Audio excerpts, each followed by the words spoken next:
لا تقربوا الصلاۃ، نہ تم نماز کے قریب جاؤ، وانتم سکارا، جبکہ تم نشے میں ہو۔ مومنوں کو نشے کی حالت میں نماز پڑھنے سے روکا گیا ہے، کیونکہ نشے میں انسان کو اپنی بات اور حالات کا ہوش نہیں رہتا۔ نبی صلی اللہ علیہ وآلہ وسلم نے فرمایا، اگر کسی کو نماز پڑھتے ہوئے اونگ آنے لگے تو وہ سو جائے جب تک اسے یہ معلوم نہ ہونے لگے کہ وہ کیا کہہ رہا ہے۔ نشے کی حالت میں نماز کی جگہوں یعنی مسجدوں کے قریب بھی نہ جائیں۔ نشے والے شخص کو یہ معلوم نہ ہونے کی وجہ سے کہ وہ کیا کہہ رہا ہے، اس کی نماز اور دیگر عبادات جائز نہیں ہیں۔ اس لیے اللہ تعالیٰ نے نماز پڑھنے کے لیے اس چیز کو شرط بنایا کہ نشے والا شخص جو کچھ کہہ رہا ہو اسے اس کا علم بھی ہو۔ حتیٰ تعلموا، یہاں تک کہ تم جان لو، ما تقولون، جو تم کہتے ہو۔ نماز اس وقت پڑھو جب تم جان لو کہ کیا کہہ رہے ہو۔ حضرت عائشہ رضی اللہ تعالیٰ عنہ بیان کرتی ہیں کہ نبی پاک صلی اللہ علیہ وآلہ وسلم نے فرمایا، جب کوئی شخص نماز پڑھتے ہوئے اونگنے لگے تو اسے چاہیے کہ نماز چھوڑ کر سو جائے اور نماز اس وقت پڑھے جب اسے یہ معلوم ہو کہ وہ کیا کہہ رہا ہے۔ ہو سکتا ہے کہ نیند کی حالت میں نماز ادا کرتے ہوئے وہ مغفرت کی دعا کرنے کی بجائے اپنے آپ کو گالیاں دینے لگے۔ صحیح بخاری 212۔ نماز پورے فہم اور شعور سے ادا کرنی چاہیے۔ نماز میں انسان کے دل اور ذہن کی حاضری ضروری ہے۔ جس اللہ کے سامنے جسم کو جھکایا ہے اسی کے سامنے سوچ اور ارادے کو بھی جھکا دیں۔ جیسے جسم عبادت گزار ہے ایسے ہی سوچ بھی عبادت گزار بن جائے۔ ولا جنبن، اور نہ ہی جنابت کی حالت میں۔ جنبی کے لیے مسجد میں جانا ممنوع ہے، البتہ اگر اس کا راستہ مسجد سے گزرتا ہو تو گزرنا جائز ہے۔ حضرت عائشہ رضی اللہ تعالیٰ عنہ بیان کرتی ہیں کہ نبی صلی اللہ علیہ وآلہ وسلم نے مجھے حکم دیا کہ مجھے چٹائی پکڑا دو۔ میں نے عرض کی کہ حالت حیض میں ہوں، اس پر آپ نے فرمایا، حیض تیرے ہاتھ میں تو نہیں ہے۔ صحیح مسلم 298۔ اسی کی روح سے حیض والی عورت مسجد سے گزر سکتی ہے اور نفاس والی عورت بھی اسی حکم میں شامل ہے۔ الا عابری، مگر عبور کرنے والے ہو، سبیلن، راستہ۔ جنابت کی حالت میں مسجد سے نہیں گزر سکتے، مگر یہ کہ مسجد سے گزرنے کی ضرورت پڑے تو گزر سکتے ہیں۔ نبی پاک صلی اللہ علیہ وآلہ وسلم کے دور میں صحابہ رضی اللہ تعالیٰ عنہ کے دروازے مسجد کے اندر کھلتے تھے۔ ان کے گھروں میں آنے جانے کا راستہ بھی یہی تھا، لہٰذا ایسے لوگوں کو گزرنے کی اجازت دی گئی۔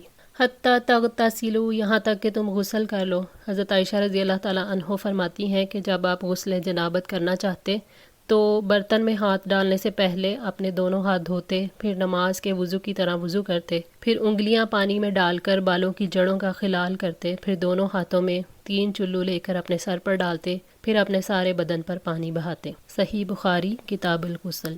وَإِن كُنتُم مَرْضَىٰ، اور اگر تم بیمار ہو۔ مریض کے لیے غسل کی رخصت ہے جب وہ زخمی ہو یا اسے چوٹ لگی ہو۔ جب چوٹ والے شخص کو جنابت لاحق ہو تو وہ غسل کرے گا، اور زخمی شخص اس وقت تک حالت رخصت میں ہے جب تک زخموں کا ڈر ختم نہ ہو جائے۔ او علی سفرن، یا سفر میں ہو۔ مجاہد رحمۃ اللہ نے کہا کہ مسافر کو جب پانی نہ ملے تو وہ تیمم کر کے نماز پڑھے گا، سفر کم ہو یا زیادہ تیمم ہو سکتا ہے۔ او جاء، یا آیا، احد منکم، تم میں سے کوئی، من الغائط، قضائے حاجت سے، یعنی ٹوائلٹ یوز کر کے آیا ہو۔ او لامستم النساء، یا چھوا ہو تم نے عورتوں کو، مطلب جسمانی تعلق قائم کیا ہو۔ فلم تجدوا ماء، پھر تم پانی نہ پاؤ۔ حضرت عائشہ رضی اللہ تعالیٰ عنہ نے حضرت اسماء رضی اللہ تعالیٰ عنہ سے ایک ہار واپس کر دینے کے وعدے پر ادھار لیا۔ وہ سفر میں کہیں گم ہو گیا، نبی صلی اللہ علیہ وآلہ وسلم نے اسے ڈھونڈنے کے لیے آدمی بھیجے۔ انہیں ہار مل گیا، لیکن نماز کا وقت آ گیا اور ان کے ساتھ پانی نہیں تھا۔ انہوں نے بے وضو نماز ادا کی اور نبی صلی اللہ علیہ وآلہ وسلم کے پاس پہنچ کر اس کی شکایت کی۔ اس پر تیمم کا حکم نازل ہوا۔ حضرت اسید بن حضیر رضی اللہ تعالیٰ عنہ نے کہا، عائشہ رضی اللہ تعالیٰ عنہ، اللہ تعالیٰ آپ کو جزائے خیر دے، اللہ کی قسم جو تکلیف آپ کو پہنچتی ہے اس کا انجام آپ اور ہم مسلمانوں کے لیے خیر ہی خیر ہوتا ہے۔ صحیح بخاری 336۔ فتیمموا، تو تیمم کرو، سعیدن، مٹی سے، طیباً، پاک۔ تیمم کے معنی ہے ارادہ کرنا۔ سفر میں یا جہاں پانی موجود نہ ہو یا پانی کے استعمال سے بیماری کے بڑھنے کا خطرہ ہو تو پاکیزگی حاصل کرنے کے لیے پاک مٹی کا استعمال تیمم کہلاتا ہے۔ پانی کی عدم موجودگی میں تیمم کرنا گویا مٹی سے وضو کر کے پاکیزگی حاصل کرنا ہے۔ حضرت عمران رضی اللہ تعالیٰ عنہ فرماتے ہیں کہ کسی سفر میں آپ صلی اللہ علیہ وآلہ وسلم نے ایک جگہ پڑاؤ کیا، وضو کے لیے پانی منگوایا آپ نے وضو کیا اور نماز کے لیے اذان کہی، پھر آپ نے لوگوں کو نماز پڑھائی۔ جب آپ نے سلام پھیرا تو ایک شخص کو علیحدہ بیٹھے دیکھا۔ آپ نے اسے پوچھا، تجھے کس چیز نے لوگوں کے ساتھ نماز ادا کرنے سے روکے رکھا؟ وہ کہنے لگا، میں جنبی ہو گیا ہوں اور پانی موجود نہیں ہے۔ آپ نے اسے فرمایا، تمہیں مٹی سے تیمم کر لینا چاہیے تھا، وہ تجھے کافی ہو جاتا۔ اور ایک روایت میں ہے کہ پھر آپ نے اسے مٹی سے تیمم کرنے کا حکم دیا۔ صحیح بخاری۔ حدیث میں ہے کہ زمین کی مٹی خاص طور پر ہمارے لیے طہور بنائی گئی ہے۔ فَأَمْسَحُوا، پھر مسح کرو، بِوُجُوهِكُمْ اپنے چہروں کا، وَأَيْدِيكُمْ اور اپنے ہاتھوں کا۔ صرف ایک دفعہ مٹی پر ہاتھ مار کر پھونک دینا ہے، پھر دونوں ہاتھوں کو ایک دوسرے پر پھیرنا، پھر چہرے پر پھیر لینا ہے۔ حضرت عمار بن یاسر فرماتے ہیں کہ آپ صلی اللہ علیہ وآلہ وسلم نے مجھے کسی مہم پر بھیجا، اس دوران میں جنبی ہو گیا، مجھے پانی نہ ملا تو میں نے مٹی میں اس طرح لوٹ لگائی جس طرح چوپایا لوٹ لگاتا ہے۔ میں نے آپ سے اس کا ذکر کیا تو آپ نے فرمایا تمہیں اس طرح کافی تھا۔ پھر آپ نے اپنے دونوں ہتھیلیوں کو ایک بار مٹی پر مارا، پھر انہیں اپنے منہ کے قریب کیا اور ان پر پھونک ماری، زائد مٹی اڑا دی۔ پھر آپ نے بائیں ہاتھ سے دائیں ہاتھ کی پشت پر اور دائیں ہتھیلی سے بائیں ہاتھ کی پشت پر مسح کیا، پھر دونوں ہتھیلیوں سے اپنے چہرے کا مسح کیا۔ صحیح بخاری کتاب تیمم۔ ان اللہ کانا، یقیناً ہے اللہ تعالیٰ، عفواً بہت معاف کرنے والا، غفورا بے حد بخشنے والا۔ اللہ تعالیٰ اپنے احکامات میں انتہائی آسانیاں پیدا فرما کر اپنے مومن بندوں کے ساتھ بہت زیادہ عفو اور مغفرت کا معاملہ کرتا ہے، تاکہ بندے پر اس کے احکام کی تعمیل مشکل نہ ہو اور اس سے ان کی تعمیل میں کوئی حرج بھی محسوس نہ ہو۔ یہ اللہ تعالیٰ کا خاص رحم اور اس کی مغفرت ہے کہ اس نے پانی کی عدم موجودگی کے موقع پر مٹی کے ذریعے طہارت حاصل کرنے کا حکم دے کر اس امت پر رحم فرمایا ہے۔ الم تر الی الذین، کیا آپ نے ان لوگوں کو نہیں دیکھا، اوتو جو دیے گئے، نصیباً ایک حصہ، من الکتابی کتاب میں سے، یشترون الضلالۃ وہ گمراہی خریدتے ہیں۔ الکتاب سے یہاں مراد تورات ہے۔ اللہ تعالیٰ کی کتاب کسی گروہ کو اس لیے دی جاتی ہے کہ وہ اپنی سوچ اور اپنے عمل کو اللہ تعالیٰ کی رہنمائی کے مطابق درست کر لیں۔ یہاں اس سے مراد یہود ہیں، انہوں نے اللہ تعالیٰ کی کتاب کا ایک حصہ گم کر دیا، پھر جو کتاب ان کے پاس موجود تھی اس کے مقصد سے بھی وہ بیگانہ ہو گئے۔ ان کو اللہ تعالیٰ کی کتاب کے الفاظ تو پڑھنے کے لیے ملے مگر اس پر عمل کرنا نصیب نہیں ہوا، اسی لیے یہ کہا گیا کہ کتاب میں سے ایک حصہ دیے گئے۔ یشترون الضلالہ وہ گمراہی خریدتے ہیں، یعنی گمراہی سے بہت زیادہ محبت کرتے ہیں اور اسے ترجیح دیتے ہیں، جیسے کوئی شخص اپنی محبوب چیز کی طلب میں اپنا مال خرچ کرنے کو ترجیح دیتا ہے۔ بس یہ لوگ ہدایت پر گمراہی کو، ایمان پر کفر کو ترجیح دیتے ہیں۔ گمراہی کفر ہے جس کو انہوں نے ایمان کے بدلے خریدا ہے۔ انہوں نے نبی صلی اللہ علیہ وآلہ وسلم اور ان کی صفات کا انکار کیا جو تورات میں آئیں، تاکہ وہ اپنی قوم کے سردار بنے رہیں اور فضیلت حاصل کرتے رہیں۔ وَيُرِيدُونَ اور وہ چاہتے ہیں، أَن تَضِلُّوا کہ تم بھٹک جاؤ، السَّبِيلَ راستے سے۔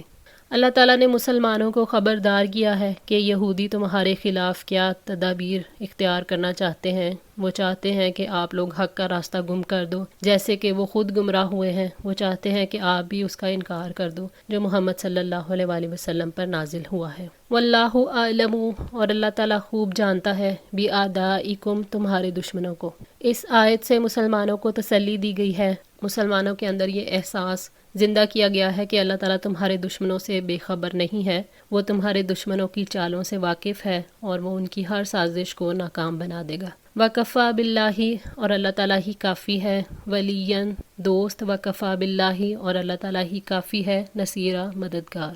اللہ تعالیٰ نے یہ احساس دلایا ہے کہ حق اور باطل کی اس جنگ میں تم اکیلے نہیں ہو، بلکہ ہم تمہارے ساتھ ہیں، تمہارے ولی ہیں، تمہاری مدد کرنے والے ہیں، لہٰذا آگے بڑھو اور اللہ تعالیٰ کی مدد پر پورا بھروسہ رکھو۔ اللہ تعالیٰ نے یہود کی دشمنیوں اور شر انگیزیوں پر مسلمانوں کے حوصلے برقرار رکھنے کے لیے فرمایا کہ وہ مومنوں کا دوست اور مددگار ہے۔